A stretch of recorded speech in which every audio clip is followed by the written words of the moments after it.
Hello friends, REET को लेकर एक नई अपडेट जानने से पहले यदि चैनल पर पहली बार आए हो तो सब्सक्राइब जरूर कीजिए और बेल आइकन प्रेस कीजिए ताकि इस प्रकार की न्यूज़ सबसे पहले आप तक पहुंचे। साथ ही यहीं पर आपको रीट से संबंधित शॉर्ट ट्रिक्स और नोट्स अवेलेबल करवाए जाएंगे। जी राजस्थान ने अपने ट्विटर अकाउंट पे एक ट्वीट किया है जिसमें लिखा है, अध्यापक पात्रता परीक्षा को लेकर बड़ी खबर।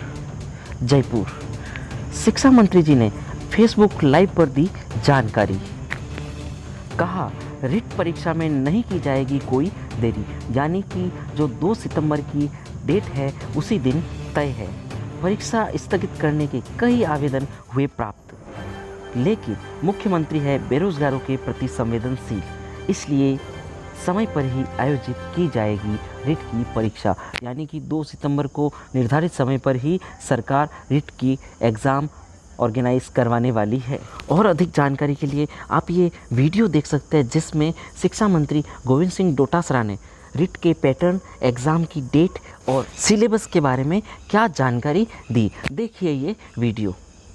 अब मैं जो बच्चे रीट की एग्जाम देना चाहते हैं, 31,000 की भर्ती की जो हमारी सरकार ने, माननीय मुख्यमंत्री जी ने घोषणा कर रखी है, उसमें तकरीबन काम हमने मीटिंग करके पूरा कर लिया है।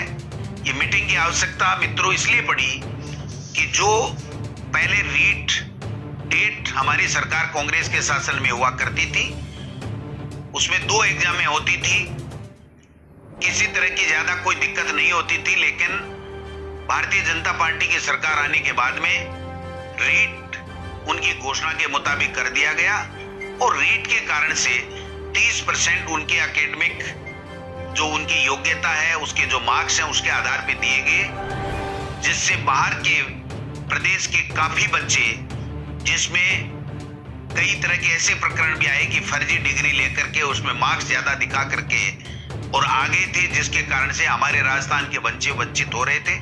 काफी समय से मांग आ रही थी कि रीट की जो भर्ती है उसमें 30% जो वेटेज हमारे ग्रेजुएशन आदि का है, उसके बारे में सरकार पुनर्विचार करे। हमने हमारी भावना माननीय मुख्यमंत्री जी के समक्ष रखी। हमारे अधिकारी लेवल पर हमारी बैठकें हुई हैं और बैठकें होकर के उसमें कई बिंदु, कुछ वर्गों को रीट में पात्रता में स्थलन देने का बिंदु था, कॉमर्स के विद्यार्थियों को सम्मिलित करने की बात थी, वेटेज को कम करना, खत्म करना या वैसे का वैसे रखना, ये जो बिंदु थे, इन सब बिंदुओं के ऊपर विस्तार से चर्चा हुई है।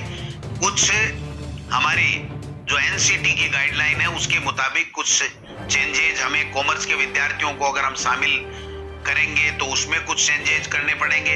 अगर हम वेटेज को वाले मुद्दे को दूसरे तरीके से अगर हम करना चाहेंगे तो भी हमें पंचायती राज एक्ट में रूल्स में जो संशोधन करना पड़ेगा।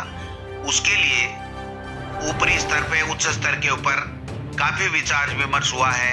अंतिम जो उसमें प्रक्रिया में चल रही है ये मामला, और जल्दी से जल्दी इसमें फैसला करने के उपरांत जो रीट का फाइनल सिलेक्शन 3rd ग्रेड के टीचर का है, उसकी प्रक्रिया क्या होगी, उसका जल्दी ही निस्तारण किया जाएगा। आप निश्चिंत रहें। सरकार ये चाहती है कि हमारे बेरोजगारों को नौकरी मिले, लेकिन गहलोत साहब की ये इच्छा है कि नौकरियां, भर्तियां कोर्टों में नहीं अटके। उससे पहले आप जितनी तैयारी करनी है कर लीजिए, लेकिन जब कोई बच्चा तैयारी करके एग्जाम देता है और उसको अगर तैयारी के लिए हम लोग तैयारी के साथ में वो एग्जाम देने के बाद में अगर कोर्टों में कहीं उलझ जाता है तो मैं समझता हूं वो दिक्कत वाली बात होती है। तो हमने प्रयास किया है कि हम जल्दी से जल्दी इस दिशा में आगे बढ़े और कोर्ट में हमारा कोई मामला नहीं जा पाए, इस दिशा में हम लोग काम कर रहे हैं।